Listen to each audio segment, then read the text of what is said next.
Hello everyone, this is Shalini and you are watching math is fun with Shalini. आज का video मैं आपके लिए लेकर आई हूँ एसओएफ से रिलेटेड जितने भी आपके डाउट्स हैं, क्वेरीज हैं, क्वेश्चंस हैं, उन सभी को क्लियर करने के लिए।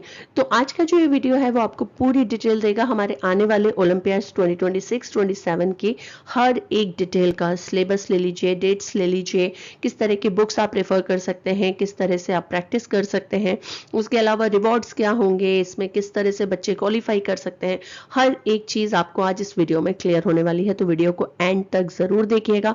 अगर चैनल पर पहली बार आए हैं तो चैनल को सब्सक्राइब करके और वीडियो पसंद आए तो लाइक जरूर करते जाइए।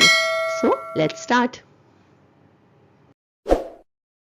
तो सबसे पहले ये देख लेते हैं कि इस ओलंपियाड को कौन कौन अप्लाई कर सकता है। तो सारे स्टूडेंट जो क्लास 1 to 12 के बीच में पढ़ते हैं, यानी कि क्लास 1 से लेकर 12 तक के सारे बच्चे इस ओलंपियाड को देने के लिए, एसओएफ को देने के लिए एलिजिबल है। मैं यहाँ पर सिर्फ आईएमओ की बात नहीं कर रही हूँ, मैं यहाँ पे बात कर रही हूँ किसी भी तरह के ओलंपियाड की। अब यहाँ पे क्लास 1 to 12 के जो कॉमन जो सब्जेक्ट्स हैं वो आपको यहाँ पर दिख जाएंगे, जैसे कि आईजीक्यू यानी जनरल नॉलेज का, इंग्लिश, साइंस और मैथ, ये 1 से 12 तक के सारे बच्चे दे सकते हैं। ये कॉमन 4 सब्जेक्ट्स हैं जो क्लास 1 से लेकर 12 तक सभी के लिए एप्लीकेबल है। उसके अलावा कंप्यूटर साइंस और हिंदी ये सिर्फ 1 to 10th के लिए है, क्योंकि आपको पता है 11th में फिर सब्जेक्ट जो है लैंग्वेज चेंज हो जाता है, तो वो कंपलसरी नहीं होता है काफी सारे बच्चों के लिए, इसीलिए हिंदी और कंप्यूटर साइंस 11-12 के लिए नहीं है। ठीक है, क्लास 3 से 10th के लिए आपको सोशल स्टडीज मिल जाएगा। सोशल स्टडीज का जो ओलंपियाड है वो 1 और 2 ग्रेड के बच्चे नहीं दे सकते। और लास्ट जो हमारे पास कॉमर्स बचता है वो है सिर्फ 11 और 12 के बच्चे जो कॉमर्स चूज करते हैं वो इस एग्जाम को दे सकते हैं। अब इसमें अप्लाई कैसे करना है? तो अप्लाई जो करने का जो तरीका है वो होता है कि आपको आपके स्कूल के थ्रू ही आप अप्लाई कर सकते हैं। मतलब ऐसा नहीं हो सकता कि आप इंडिविजुअल उनकी वेबसाइट पे जाएं और अप्लाई करें। वो आपसे स्कूल का कोड मांगेंगे, तो आपके स्कूल के थ्रू ही आप अप्लाई कर सकते हो। अगर आपका स्कूल इसमें रजिस्टर्ड नहीं है तो फिर आप क्या करें? तो फिर एक ही तरीका है कि आप स्कूल में जाकर रिक्वेस्ट कर सकते हैं कि वो अपने आप को इनकी वेबसाइट पर, एसओएफ की वेबसाइट पर रजिस्टर कराएं। यहाँ पर मैं उसका डिटेल दे रही हूँ। ये जो है एसओएफ रजिस्टर योर स्कूल, इस लिंक पर जाकर क्लिक करेंगे तो आप अपना रजिस्टर स्कूल जो है वो आपका रजिस्टर इसमें हो जाएगा। और उसके बाद वो आपको फॉर्म्स भेजेंगे, डेट्स भेजेंगे, और उस डेट्स के अकॉर्डिंग जो है वो बच्चे आपके स्कूल के उधर रजिस्टर कर सकते हैं। तो जो भी बच्चे, अगर कोई डमी स्कूल करता है या प्राइवेट पढ़ते हैं और वो देना चाहें तो वो इस तरह से नहीं दे सकते, उन्हें किसी ना किसी स्कूल को उसमें रेफर करना पड़ेगा, क्योंकि स्कूल का कोड जो है वो उसमें कंपलसरी रहता है। अगर कोई भी डाउट इसमें आता है तो आप इनको मेल कर सकते हैं info@soifworld.org पर। ठीक है, तो स्कूल आपको बताएगा। आपको 3 डेट हर एक एग्जाम की होती है, तो आपका स्कूल जो भी डेट चूज करेगा उस डेट पर आप इस एग्जाम को दे सकते हो। अब यहाँ पर मैंने कुछ मेंशन की हुई है एग्जाम की डेट्स, ये ऑफिशियल एसओएफ की वेबसाइट से मैंने ली हुई है। तो आप यहाँ पर देख सकते हो कि हर एक एग्जाम के 3-3 डेट्स हैं, लेकिन computer science, social study, Hindi और कॉमर्स, इनके सिर्फ 2 डेट्स आपको यहाँ पर मिली हुई हैं। एग्जाम्स जो हैं वो सितंबर के मंथ से स्टार्ट होकर करीब वही आपके जनवरी फरवरी तक चलते हैं। ठीक है, और फिर उसके बाद आपका जो भी बच्चे क्वालिफाई हो जाते हैं फर्स्ट लेवल में, वो सेकंड लेवल में जाते हैं। तो सेकंड लेवल का एग्जाम जो है वो फिर मई और जून में जाकर होता है। तो 3 डेट्स में से ये डेट जो है वो आपका स्कूल चूज करेगा, आप चूज नहीं कर सकते। तो आपका स्कूल जिस भी डेट के लिए चूज करेगा उस डेट पर आप इस एग्जाम को दे सकते हैं। ये एग्जाम सिर्फ और सिर्फ आप स्कूल के थ्रू ही रजिस्टर कर सकते हैं। अब इसमें सिलेबस क्या आएगा? तो सिलेबस की अगर हम बात करें तो सीबीएसई, आईसीएसई, स्टेट बोर्ड, आप कुछ भी ले लीजिए, किसी का भी सिलेबस इसमें आराम से काम करता है। तो बट इसमें एक बहुत जो सिंपल सा रूल है वो होता है 60-40 का रेशियो। ठीक है, 60% जो है वो आपका करंट ईयर का सिलेबस होता है, जिस भी आप क्लास में पढ़ रहे हो उसका जो सिलेबस है वो होता है, और 40% जो है वो आपका प्रीवियस ईयर का होता है। ठीक है, तो प्रीवियस ईयर का इसमें आपको लिया जाता है, यानी कि अगर आप 6th ग्रेड का ओलंपियाड दे रहे हो तो 60% जो है वो आपका पूरा 6th का सिलेबस आएगा, और 40% जो है वो आपका 5th का सिलेबस आएगा। तो कहीं से भी ये डिफिकल्ट नहीं होता है, क्योंकि जो क्लास आप ऑलरेडी पढ़ चुके हो वो तो इजी है आपके लिए। वो ऑलरेडी आप पढ़ चुके हो, और जो आप पढ़ रहे हो उसमें आप करेंटली टच में हो, तो वो भी आपके लिए इजी होता है। डिफिकल्ट क्या होता है? डिफिकल्ट होता है इसका ओलंपियाड के लेवल को समझना, डिफिकल्ट होता है इनके क्वेश्चंस को समझना, क्योंकि क्वेश्चंस जो है वो डायरेक्ट नहीं होते हैं, वो थोड़े से ट्रिकी होते हैं, थोड़े कॉम्पिटेंसी बेस्ड होते हैं, तो इजी नहीं होते बट बहुत ज्यादा टफ भी नहीं होते।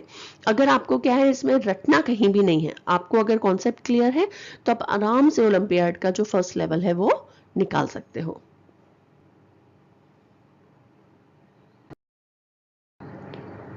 अब आप इसमें क्वालिफाई कैसे करोगे? ग्रेड जो 2 के लिए, ग्रेड 2 यहाँ पे मैंने लिखा है, ग्रेड का मतलब है यहाँ पे लेवल 2, ये जो मैंने यहाँ पर ग्रेड लिखा हुआ है इसका मतलब है कि लेवल 2 के लिए आप कैसे क्वालिफाई कर सकते हो, उसके लिए ये क्राइटेरिया है आपका।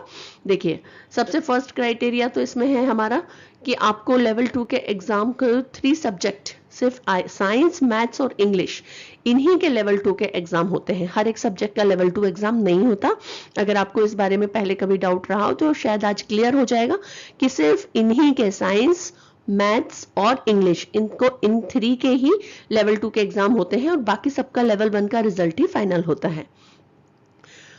अगर आप क्लास टॉपर हैं तो आप लेवल 2 में जा सकते हैं, लेकिन ऐसा नहीं है कि आपकी क्लास से या आपके, जैसे आप 6th ग्रेड के 4 सेक्शन हैं आपके स्कूल में, सपोज कीजिए, और चारों सेक्शन से सिर्फ 5 बच्चों ने दिया हुआ है ओलंपियाड, उन 5 में से अगर आप टॉपर हैं तो आप लेवल 2 में नहीं जा सकते। तो लेवल 2 में जाने का क्राइटेरिया यह है कि कम से कम 10 बच्चे उस एग्जाम के लिए अपीयर हो और उस एग्जाम में आपने टॉप किया हो। और टॉप करने का मतलब ये नहीं है कि बाकी सबके भी नंबर कम है और आप उनमें सबसे थोड़ा बेटर नंबर लाए हैं, वैसा नहीं। आपको कम से कम 50% जो है वो मार्क्स लाने हैं लेवल 2 में क्वालिफाई करने के लिए, ठीक है, ये क्राइटेरिया है। सेकेंड थिंग ये है कि अगर आप टॉप 25 रैंक में हैं आपके जोनल में, आपका जो जोन है ज्योग्राफिकल जोन, यानी कि आप जिस जोनल में हैं उसमें आप 25 टॉप 25 में हैं, तो भी आप लेवल 2 में जा सकते हैं। और या फिर आपने इतना अच्छा परफॉर्म किया हो कि आप 5% टॉप 5% स्टूडेंट्स में हो ग्लोबली, जब पूरा कैलकुलेट होगा तो जो हाईएस्ट टॉप 5 होंगे 5%, वही आपको लेवल 2 एग्जाम में आपको क्वालिफाई करवा सकते हैं।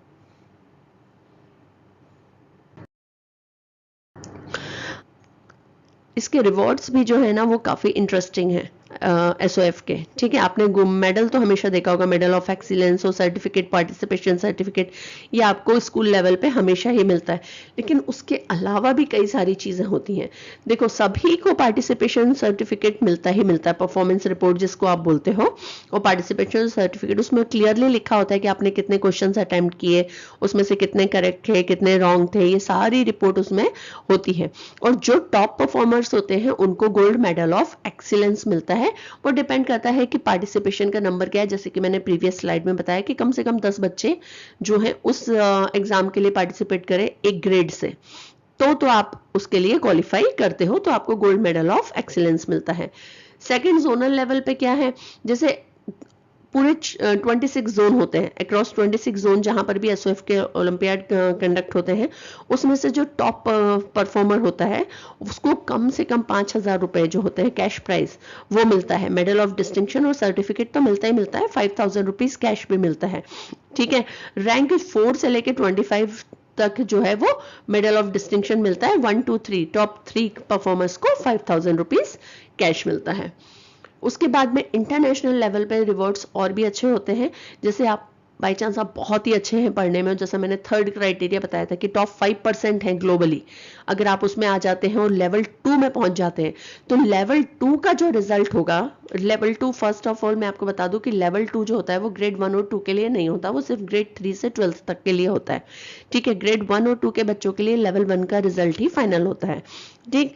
तो लेवल 2 में अगर आप आ गए और आपने उसको क्वालिफाई कर लिया, ठीक है, तो आपको कम से कम 50,000 रुपए cash, gold, silver, bronze medal depends on first, second और थर्ड रैंक, और सर्टिफिकेट आपको मिलता है इंटरनेशनल लेवल पे। और रिकॉग्निशन तो मिलता ही मिलता है आपको, न्यूज़पेपर में भी आपके आर्टिकल्स आते हैं, कई सारी मैगजीन्स में भी पब्लिश होते हैं, तो वो एक बहुत अच्छा रिवॉर्ड होता है। तो ट्राई करिए स्टेप बाय स्टेप, आप जो है कैसे करना है उसके लिए मेरा अलग से वीडियो है, मैं उसका लिंक नीचे दे दूंगी, डिस्क्रिप्शन में, तो आप जाकर देख सकते हैं कि आपको किस तरह से तैयारी करनी चाहिए ओलंपियाड की। आगे देखते हैं कि हम आप इसमें कौन सी बुक्स जो है वो आप रेफर कर सकते हैं। How to prepare for the exam, जैसा कि मैंने आपको बताया कि इसमें रॉट लर्निंग बिल्कुल भी नहीं चलता है कि आप रट्टा मार लें और याद कर लें चीजें, तो नहीं होता है। क्योंकि क्या होता है, देखो स्कूल के एग्जाम में आपको वर्कशीट्स मिलती हैं स्कूल में, और काफी सारे क्वेश्चन एग्जाम में वर्कशीट से ही आ जाते हैं। ठीक है, तो आपको पता होता है कि ये क्वेश्चन आ सकता है, तो आप उसको अच्छे से पढ़ लेते हो, याद कर लेते हो। लेकिन ओलंपियाड जो है वो पूरा अनप्रिडिक्टेबल रहता है। इसमें आप बिल्कुल भी नहीं पूरा बिल्कुल भी नहीं सोच सकते कि किस तरह का क्वेश्चन आ जाएगा या किस तरह की चीजें ये पूछ लेंगे। तो आपका जो कॉन्सेप्ट है वो क्लियर होना चाहिए। ठीक है, अगर मैं मैथ्स की बात करूं तो फॉर एग्जांपल अगर मैं इंटीजर्स की बात करूं, तो आपको इंटीजर्स का कॉन्सेप्ट क्लियर होना चाहिए। ठीक है, उसके ऑपरेशंस आपको क्लियर होने चाहिए, उसकी सारी प्रॉपर्टीज आपको क्लियर होनी चाहिए। फिर चाहे इंटीजर का क्वेश्चन कहीं से भी आ जाए ओलंपियाड में, आप कर लेंगे। ठीक है, तो आपका सबसे पहला पॉइंट क्या है इसमें कि आपको मास्टर करना है फंडामेंटल्स। फंडामेंटल्स यानी कि बेसिक्स। बेसिक्स में आपको अच्छे से पूरा मास्टरी करना है, उसको अच्छे से बिल्कुल रट लेना है, पूरा पढ़ लेना है, पूरे आपके कॉन्सेप्ट एकदम क्लियर होने चाहिए। अचीवर सेक्शंस को आपको बिल्कुल टारगेट करना है, यानी कि छोड़ना नहीं है। देखो नेगेटिव मार्किंग इसमें होती नहीं है ओलंपियाड में, तो क्वेश्चन तो आपको वैसे भी नहीं छोड़ना चाहिए। तो अचीवर सेक्शन का जो क्वेश्चन होते हैं वो एक एक क्वेश्चन जो है वो 5 मार्क्स का होता है, तो बहुत इंपॉर्टेंट होता है, वो आपका स्कोर डिसाइड करता है। वो जो सेक्शन है वो आपका स्कोर डिसाइड करता है। तो आपको क्या है, उस सेक्शन को छोड़ना नहीं है, उसको आपको टारगेट करना है अचीवर सेक्शन को, और अच्छे से उसको कंप्लीट करना है। लॉजिकल रीजनिंग अपनी डेवलप कीजिए। और आप कैसे डेवलप करेंगे लॉजिकल रीजनिंग डेवलप करने के लिए? आप अच्छे अच्छे जो पजल्स होते हैं और काफ़ी सारी जो चीज़ें होती हैं, जैसे आप अपनी बुक में भी देखोगे आजकल RS अग्रवाल की जो बुक आती हैं, उनमें आपको पीछे मिल जाएंगे competency based questions, case study wise questions. तो उन क्वेश्चन को सॉल्व करने की कोशिश कीजिए। मैं मैथ्स की टीचर हूँ तो मैथ्स के बारे में बात कर रही हूँ। ठीक है, टाइम मैनेजमेंट बहुत ज़्यादा इंपॉर्टेंट है। किस क्वेश्चन को कितना टाइम देना है, आपकी स्पीड फास्ट होनी चाहिए कैलकुलेशन की, आपको कॉन्सेप्ट क्लियर होना चाहिए, चाहे साइंस ले लीजिए, इंग्लिश ले लीजिए, कुछ भी ले लीजिए, आपकी वोकेबलरी अच्छी होनी चाहिए। ठीक है, तो आपको प्रैक्टिस करना है टाइम मैनेजमेंट का। ऐसा नहीं है कि एक क्वेश्चन में बहुत सारा टाइम स्पेंड कर दिया। और लास्ट है हमारे पास OMR शेडिंग। कई सारे बच्चे सही आंसर होते हुए भी शेडिंग गलत करते हैं, यानी कि आपको उसमें जो आंसर मार्क करते हो, सर्कल करते हो, वो आप गलत कर देते हो। तो इस वजह से क्या है, आपकी OMR शीट गलत हो जाती है और फिर मशीन भी उसको गलत रीड करती है, तो आपको जो है रिपोर्ट आपकी सही नहीं आ पाती।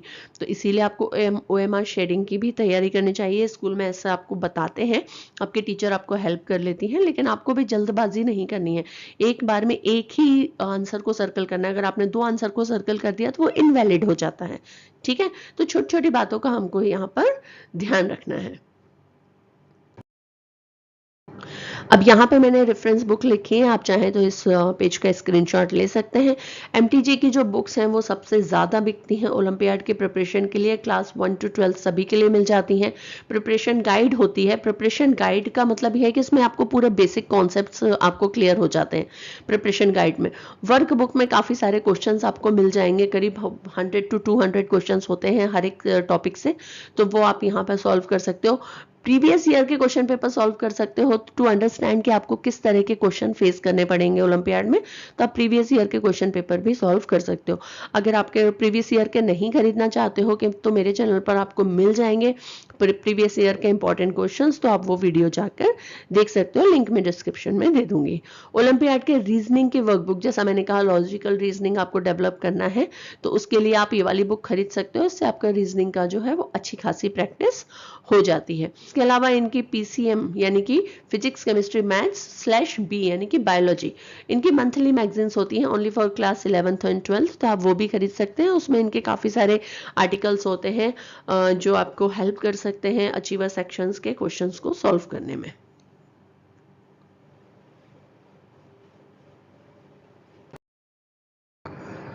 यहाँ पर मैंने लिखी हैं कुछ फाइनल एंड जनरल गाइडलाइंस। सबसे पहले मैं आपको बता दूं कि फीस जो है वो इस बार INR 170 रुपीज़ है for each subject for 2026-27। Last year ये 150 रुपीज़ थी। रजिस्ट्रेशन जो है वो आपके स्कूल के थ्रू ही होगा, जैसे कि मैंने आपको बताया आप इंडिविजुअल नहीं कर पाएंगे। लेवल 2 का एग्जाम जो है वो ग्रेड 1 और 2 के बच्चों के लिए नहीं है। ग्रेड 1 और 2 का जो है वो लेवल 1 का ही फाइनल होगा, जो भी रिजल्ट होगा वो लेवल 1 का ही होगा। ठीक है, सिलेबस जो है IMO का वो आपको मेरे वीडियोस में मिल जाएगा। मैं स्पेशली हर एक ग्रेड के लिए वीडियो बनाती हूँ।